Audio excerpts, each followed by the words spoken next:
કેમ છો દોસ્તો? હું છું પાર્થ દવે અને સિનેમા સાહિત્યમાં તમારું સ્વાગત છે.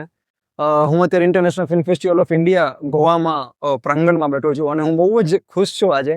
મારી સાથે પરેશ મુકાશી છે, જેમની હરીશચંદ્રજી ફેક્ટરી મારી અત્યંત અત્યંત ગમતી ફિલ્મ છે અને તેમની મુકામ પોસ્ટ બોમ્બલી વાળી ફિલ્મનું અહીં સ્ક્રીનિંગ હતું. सर आप समझे मैंने क्या कहा? हाँ।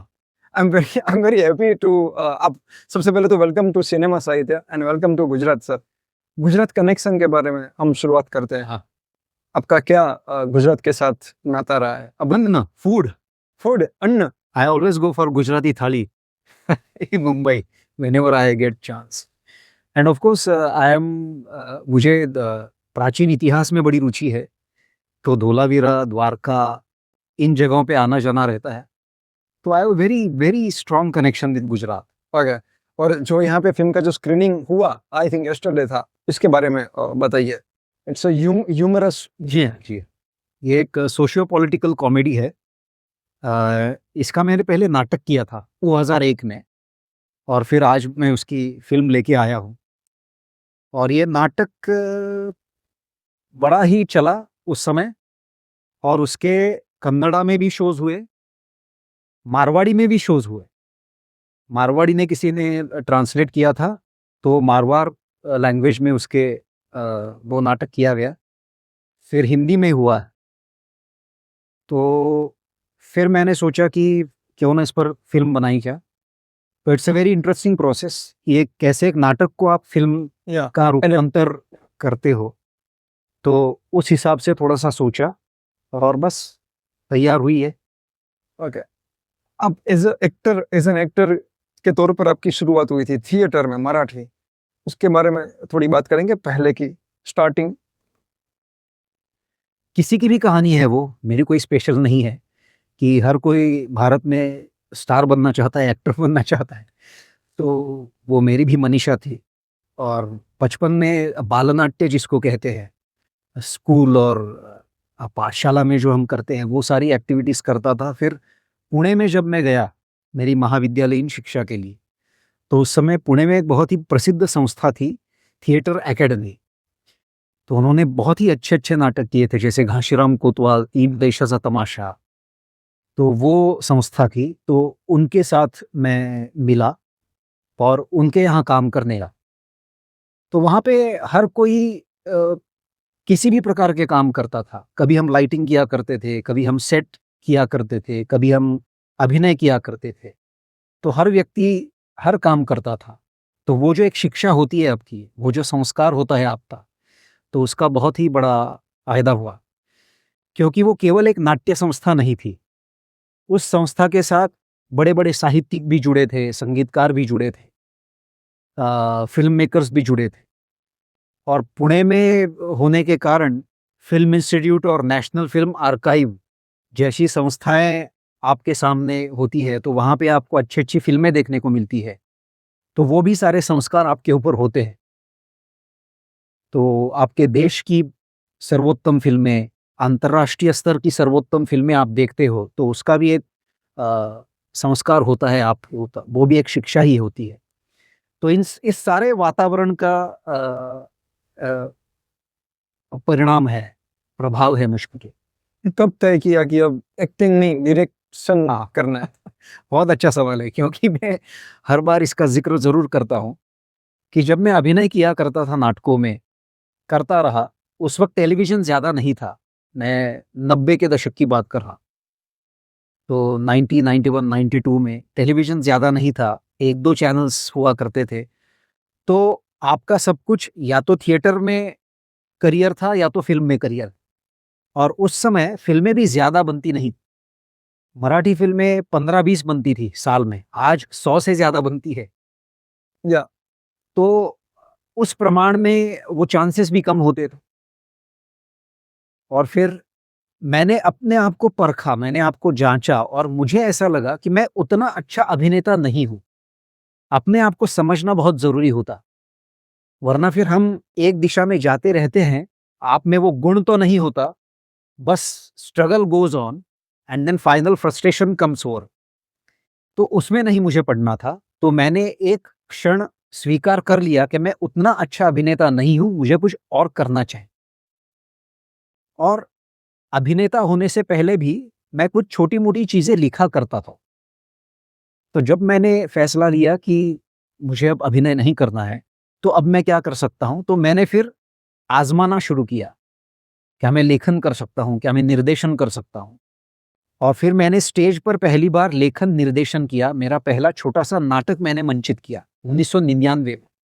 1999 में मैंने एक्टिंग छोड़ी और लेखक निर्देशक बना। और मैंने मेरे पहले ही वो एक्सपेरिमेंटल नाटक जो था, प्रायोगिक नाटक जो था, संगीत देबू चामुली, 1 घंटे का नाटक है, तो उसको काफी सराहना मिली बड़े बड़े समीक्षकों द्वारा और दर्शकों द्वारा। तो बड़ा ही प्रोत्साहन मिला। फिर 2001 में मैंने मुक्काम पोस्ट बोम्बिलवाड़ी की। जो एंड दैट, हाँ, वो मेरा पहला व्यावसायिक यश था। It was a huge success. और फिर मैं नाटक करता रहा और उसमें काफी अच्छा स्थिर स्थावर हो गया, प्रस्थापित हो गया। और फिर 2005 तक मैं नाटक करता रहा। मेरे 5-6 नाटक आए, छोटे मोटे सभी प्रकार के। और 2005 में मैंने दादा साहेब फाल्के का चरित्र पढ़ा, बापू वाटवे का लिखा हुआ। और जैसे ही चरित्र पढ़ा, मेरे आंखों के सामने ऐसे ऐसे दृश्य आने शुरू हुए। तो मैंने सोचा कि ये नाटक के दृश्य नहीं है जो मेरा माध्यम था उस समय, ये कुछ अलग ही मैं सोच रहा हूं, तो क्या है ये। और जब मैंने लिखना शुरू किया, तब मेरी समझ में आया कि शायद ये मेरा पहला चित्रपट मैं लिख रहा हूं। Feature film. ओके। तो वहां मैंने नाटक छोड़ के, और फिर अरिस्तम ची factory, it's a very lucid film. उस प्रोसेस कितना समय लगा था लिखने में? आपको आश्चर्य होगा और मुझे भी आश्चर्य लगा था, 10-12 दिनों में वो मैंने स्क्रिप्ट लिखी थी। कभी कभी कुछ स्क्रिप्ट ऐसी होती है कि बिल्कुल तैयार होके आपसे निकलती है, सीधा एक साथ लेते हैं, एक साथ आती है, एक झटके, अदरवाइज नहीं होता है। चेंज भी नहीं होता है। It was almost the final draft. मतलब कुछ थोड़ा मोड़ा ये तो होता है, शॉर्ट डिवीजन और ये सब, but script wise it was first and final draft. ऐसा बहुत कम बार होता है, आप देखिए। मुझे लगा आप बोलोगे 1 साल लगा था, 2 साल। Absolutely not. उसके बनने में 3 साल लगे क्योंकि पैसा ही नहीं था, तो पैसा ढूंढने में 3 साल लगे। और 2008 में मैंने फिल्म शूट की। 2005 में लिखी थी, 3 साल लगे, 2008 में मैंने चित्रित की। और शूटिंग के दौरान जी। कौन सा एस्पेक्ट आपको चैलेंजिंग लगा, आप अभी याद करोगे तो, कि कैन यू? सारे एस्पेक्ट, मतलब पहली फिल्म थी ना, और मैंने कभी किसी के साथ सहायक के स्तर पर काम भी नहीं किया था। पहली बार कैमरा, पूरी टीम साथ। जो उपकरण होते हैं आपके सामने आते हैं, पहली बार आप किसी लोकेशन पे जाते हो, पहली बार आप शूटिंग कर रहे हो, एक निर्देशक बन। तो I struggle for first 2-3 days। And मेरी पकड़ नहीं आ रही थी। ऐसा आपको लग रहा है? हाँ, बिल्कुल। नहीं नहीं, मतलब ये सत्य कथा है और हर एक के साथ होता है। Yes yes. तो मेरी पकड़ नहीं आ रही थी, कुछ समझ में नहीं आ रहा था। मैं मेरे सहायकों पर काफी निर्भर था, मेरे कैमरामैन पर काफी निर्भर था। और हर व्यक्ति निर्देशक बनने लगा। जब आप देखते हो कि आपका निर्देशक थोड़ा सा दुबला पड़ रहा है, तो एवरीबडी स्टार्ट्स पार्टिसिपेटिंग। और पहले 2-3 दिनों तक it was a chaos on set. Nobody had any clarity. And then I sat for 1 hour with myself। और फिर मैंने कुछ निर्णय ली।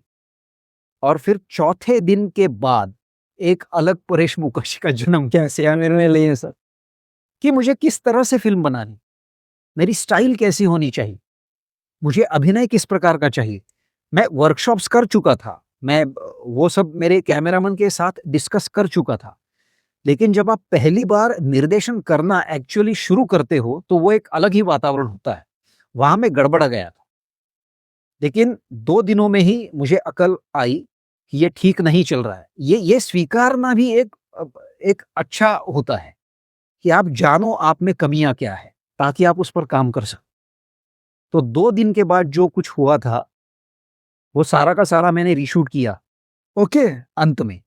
अब कि वो ठीक नहीं, हाँ, मतलब ठीक नहीं था। तो वो सारे 4-5 सीन्स हमने शूट किए थे 2 दिनों में। तो पूरे के पूरे मैंने फिर एक बार नए दृष्टिकोण से मैंने चित्रित किए। जब मैंने ये फिल्म देखी ना हरिश्चंद्र जी फैक्ट्री, तब मुझे लगा कि आनाથી परफेक्ट શું હોઈ શકે બીજું? आपको कुछ ऐसा लगता है कि उसमें कुछ इम्परफेक्ट बिल्कुल, बहुत लगा? सारी पूरी फ़िल्म इम्परफेक्ट। अगर आप मुझे आज बनाने को दो, मैं पूरी नई हरिश्चंद्र जी फैक्ट्री बनाऊँगा। शायद हर निर्देशक आपसे यही कहेगा यस। कि nobody is fully satisfied with their art. तो मैं तो मेरी फ़िल्मों से कभी भी पूरी तरह से समाधानी नहीं होता। ओके। एलिजाबेथ एकादशी, इसका आई थिंक यहाँ पे भी इफी में ही था उस फिल्म के बारे में। सर, वो स्टोरी कहाँ से आई थी सर? ये मेरी पत्नी से आई। ओके। जो आप फ़िल्म में देखते हो, वो उनके साथ घट चुका है। तो उनका बचपन बड़े ही कठिन परिस्थिति से गुज़रा। गरीब थे वो, पिता का देहांत हो चुका था और 2 छोटे बच्चे और माँ, उनका संघर्ष था। वो रहते थे पंढरपुर जैसे तीर्थ क्षेत्र में। तो एक तरफ पंढरपुर है, जहाँ पे यात्राएँ होती है, भगवान के दर्शन करने लोग पहुँचते हैं, लाखों लोग आते हैं। वो जो यात्रा जो निकलती है, 2 बड़ी यात्राएँ होती है पंढरपुर में। और फिर उस यात्रा के दौरान जो गरीब बच्चे होते हैं घर के, वो अपनी छोटी-छोटी दुकान लगा लेते हैं और कुछ पैसे कमा के अपने घर की सहायता करने का प्रयास करते हैं। तो मेरी पत्नी और उसका जो भाई था, ये जो वो बच्चे हैं एलिजाबेथ एकादशी के, it's a true story of my wife. Okay. So what is next? अभी अभी आप क्या कर रहे हैं? नेक्स्ट अभी लेखन चल रहा है। 2 संहिताओं पर काम कर रहा है। एक ऐसी बच्चों के साथ एक फ़िल्म करना चाहता हूँ, तो वो होगी। और एक थोड़ी-सी हॉरर कॉमेडी प्रकार की फ़िल्म भी दिमाग में है, उस पर भी काम चल। ओके। और वाड़वी राइट? स्वप्निल की फिल्म, उसके बारे में बताइए। अरे! आपका आपका जोनर सर, आपका झुकाव कॉमेडी की तरफ ज़्यादा रहता है, ऐसा कुछ है कि नहीं? आपको कौन-सा जोनर ज़्यादा पसंद है? आप मेरी अगर मैंने कुछ 4, 6, 7 फ़िल्म बनाई है, सभी अलग-अलग? सभी अलग-अलग जॉनर की है। लेकिन उसमें जैसे आपने सही निरीक्षण किया है कि एक हास्य व्यंग का मेळ होता है। अब वो क्यों होता है? मराठी में एक कहावत है, पिंडी ते ब्रह्मांडे। जो आपके पिंड में है, उसी से आप ब्रह्मांड की तरफ देखते हो। पिंडे ते ब्रह्मांडे, गुजराती में भी या? तो ये होता है कि उस कला से उस कलाकार की भी परीक्षा होती है, उसका भी निरीक्षण आप कर सकते हैं। उसका एक जो अपनापन हो जो होता है, वो उस कला में भी आ ही जाता है। और हर कलाकार के साथ ये होता है। कोई गंभीर प्रकृति का होता है, या। तो वो गंभीरता आप उसकी कलाकृति में देख पाते हो। कोई थोड़ी-सी हास्य व्यंग्यात्मक प्रकृति के होते हैं, वो उनकी कला में आ जाता है, चाहे विषय गंभीर हो, लेकिन वो इस तरह से उसको प्रस्तुत करते हैं कि वो थोड़ा-सा आपको क्या कहते हैं, थोड़ा-सा अलग प्रकार का चैतन्य आ जाता है उसे। जैसे कि चार्ल्स चैपलिन है, बस्टर कीटन है, गरीबी पर फ़िल्में बनाई, करप्शन पर फ़िल्में बनाई है, लेकिन हास्य व्यंग इस रस के साथ बनाई। जाने भी दो यार, भ्रष्टाचार पे फ़िल्म, लेकिन कैसी फ़िल्म? तो ये एक यूनिक एक अलग ही गुणवत्ता होती है हर व्यक्ति की अपनी-अपनी। तो वैसे वो मेरी एक वो विशेषता है कि विषय कोई भी हो, वो एक थोड़ा-सा व्यंग्यात्मक, हास्यकारक एक उसमें छुपा आ ही जाए। और वाड़वी? वाळवी,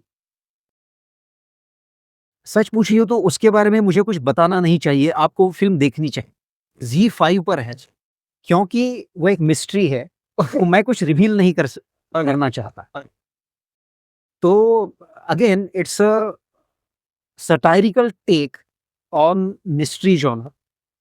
तो बस आप देखिए और फिर मुझे बताइए। आप गुजराती फ़िल्में देखते हैं? गुजराती थिएटर तो आपने? हाँ, बिल्कुल, मतलब मुंबई में है तो मतलब गुजराती फ़िल्में, और मेरे गुजराती दोस्त भी है कई। अपना वो अभिषेक है और बहुत सारे हैं। मेरा पहला अभी राष्ट्रीय जैन मेरे ख्याल से। केवी रीते जय? हाँ, हाँ, हाँ, उसने भी फ़िल्में बनाई है। फिर मेरा पहला भारत स्तर का अवार्ड जो आया था, हरिश्चंद्राची फैक्ट्री के लिए, वो अहमदाबाद फिल्म फेस्टिवल से आया। तो मतलब गुजरात से तो मतलब लेन देन और बहुत सारे संपर्क है, बहुत कनेक्शन है। तो अक्सर नाटक देखने का मौका मिलता है, बहुत सारे मराठी नाटक गुजराती में होते हैं। आपकी फिल्म चीबाची सौका शर्तो लागू नाम से गुजराती में बनी। यस यस, मैं ही बोल रहा हूँ मेरी फिल्म। हमारे मल्हार भाई मल्हार ठाकर। तो ये लेन देन तो मतलब हयात होता रहे। कल्चरल बहुत सिमिलर है। बहुत सिमिलर है, हमारा खाना पीना सिमिलर है, हमारी संस्कृति सिमिलर है। तो ये तो कोई बोलने की बात ही नहीं है। ओके सर, है। और लास्ट एज अ डायरेक्टर, आपका एज अ राइटर, आप क्या जो आना आना चाहते हैं फिल्म में, एस्पिरेंट है, उनको आप क्या कहना चाहेंगे कि एज अ डायरेक्टर क्या होना चाहिए, कोई क्वालिटी? मेरा एक ही संदेश होता है किसी को भी, किसी का भी संदेश मत सुनो, किसी का भी संदेश मत बोलियो, बस अपनी करो। मैंने हरिश्चंद्र जी फैक्ट्री के वक्त किसी की भी सलाह नहीं ली थी, किसी का भी संदेश नहीं सुना है, और इसीलिए मैं वो बना था। और सर आपने बायोग्राफी तय किया जी। तो थोड़ा रिस्क, मतलब पहला काम था, तो ऐसा नहीं लगा कि ये तो मतलब ये फेस है, इनके बारे में पता भी है, इनके दादा साहेब फाल्के? बिल्कुल, लेकिन मैं आपको एक बात बताता हूँ, दादा साहेब फाल्के के बारे में क्या पता है लोगों को, मतलब क्या पता था, मुझे भी पता नहीं। बस भारतीय चित्रपट सृष्टि के जनक, इस एक वाक्य के बाद आपको क्या पता दादा साहेब फाल्के के बाद? कुछ नहीं है। और वही मेरी भी हालत थी, मराठी होने के बावजूद। तो बड़ी लज्जा आई मुझे कि मुझे ही भी कुछ पता नहीं। जो मैंने पहली बार उनका चरित्र पढ़ा कि अरे! ये इतना साहसी संघर्ष था, संघर्ष किया था। संघर्षपूर्ण और इतना अच्छा व्यक्ति था, उसका पूरा परिवार एकजुट होकर इसके साथ खड़ा था।